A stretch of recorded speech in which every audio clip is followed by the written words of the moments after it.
Hello, friends. Today we will turn to the distant past of human history and tell you about the origin of stringed musical instruments. According to the commonly accepted view, the ancestor of stringed musical instruments is the hunting bow, which appeared many thousands of years ago and then gradually transformed into a musical instrument. But no one really explains how this happened in detail. There are various legends and myths on this subject, and today we will present and demonstrate through experiments our own version of how stringed musical instruments came into being. To carry out several experiments and show you how stringed musical instruments actually originated, how the resonating body, the bridge for the strings, and so on appeared, we made a few simple bows from tree branches and reeds, several arrows from reed and wood, and a wooden quiver for carrying and storing strings. In ancient times, bows were usually made of wood, but sometimes wood was combined with animal horn. The bowstring for a hunting bow was made from plant fibers, sinew, and animal intestines, as well as horsehair and silk threads. To store and carry arrows for the bow, ancient people made quivers that came in the shape of cylinders, half-cylinders, rectangles, trapezoids, and other forms. Some quivers were made entirely of wood, others had a wooden frame covered with leather. Other materials were also used for making quivers, such as animal bones, tree bark, and dense fabric. Now let us move on to the experiments. Ancient people noticed that by holding a bow placed on a solid surface with the left hand and plucking the bowstring with a finger of the right hand in a certain rhythm, they could produce an ethnic sequence of sounds.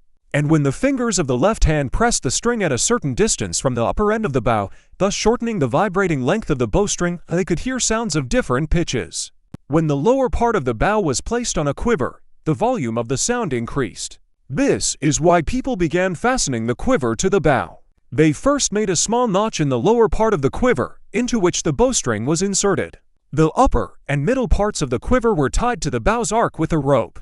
The volume and quality of the sound were also improved by placing a small wooden support stick between the string and the body of the quiver.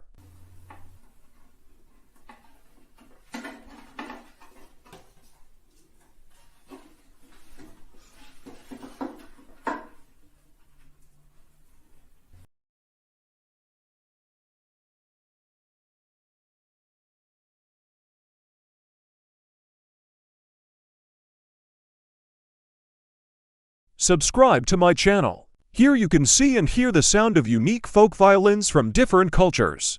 Leave a like and share this information with your friends and colleagues, and you can also make a donation to support the channel's development. Click here to make a donation. paypal.me/comistreet2.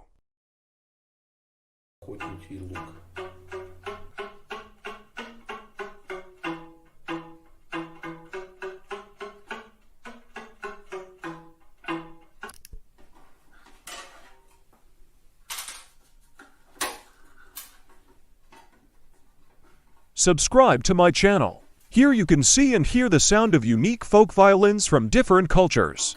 Give it a like and share this information with your friends and colleagues, and you can also make a donation to support the channel's development.